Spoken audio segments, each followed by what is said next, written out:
Bienvenidos matemáticos a un nuevo vídeo a mi canal. Bien, ahora qué pasaría si el rango de m en el sistema que teníamos anteriormente, ¿vale? El de 2m c1 c2 es igual a menos de.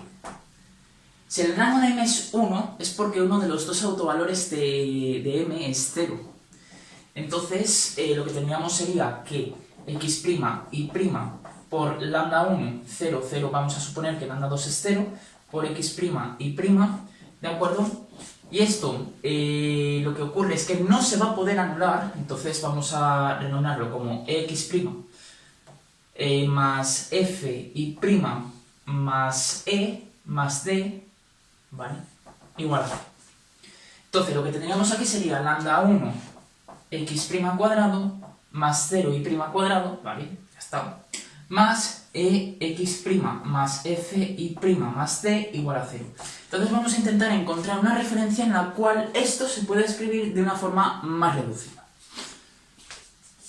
Bien, entonces, por ejemplo, nos vamos a poder cargar aquí en constantes, ¿de acuerdo? Entonces, por ejemplo, si y' es igual a y segunda y x' es x segunda más alfa, vamos a ver cuánto tiene que valer alfa, ¿vale? Para que nos podamos cargar aquí alguna incógnita.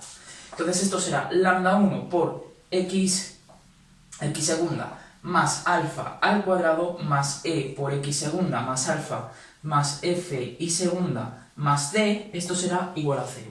Pero entonces esto lo que nos dice es que lambda 1 por x segunda al cuadrado más 2x segunda alfa más alfa al cuadrado más e x segunda más e alfa más f y segunda más d, esto va a ser igual a 0, ¿de acuerdo? Bien, entonces, lo que tenemos es lo siguiente.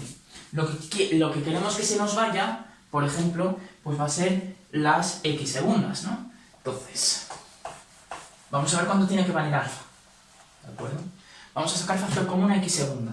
Entonces, esto será lambda 1 x segunda al cuadrado más 2x segunda lambda 1 alfa más lambda 1 alfa al cuadrado más x segunda más e alfa más f y segunda más d igual a 0. Como esta matriz ya no la necesito, pues esta. Vale, entonces, lo que tenemos aquí sería lo siguiente. Si sacamos factor común a x segunda, pues entonces tendríamos lambda 1 x segunda al cuadrado más x segunda, que nos va a multiplicar a 2 lambda 1 alfa más e, ¿de acuerdo? Más e,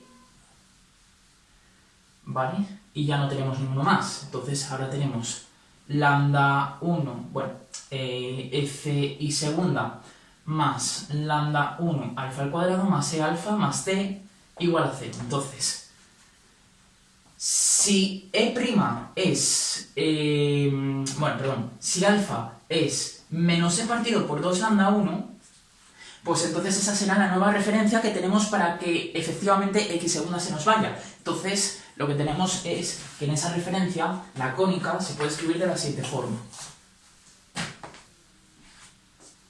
Se puede escribir como lambda 1 x segunda al cuadrado más, eso es 0, más f y segunda, y ahora lo que tenemos aquí es justamente que esto va a ser otra constante, g igual a 0, ¿vale? Donde g es toda esta constante, ¿vale? Y ahora, lo que vamos a hacer es, x segunda es igual a x tercera, e y segunda que sea y tercera más beta. Entonces vamos a ver para qué beta se nos anula la parte de y segunda. Vale, entonces, lo que tenemos es lambda y x segunda al cuadrado más f y tercera más f beta más g es igual a 0. Entonces lo que tenemos es, ahora, que si beta es, por ejemplo,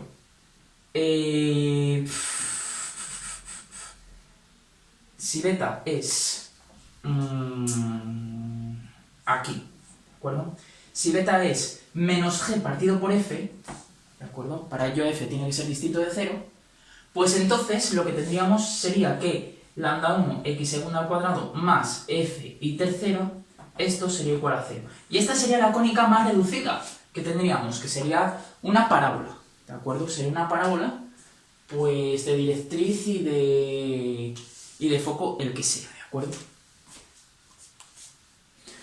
Bueno, en el siguiente vídeo veremos ejemplos de cónicas. ¡Hasta luego!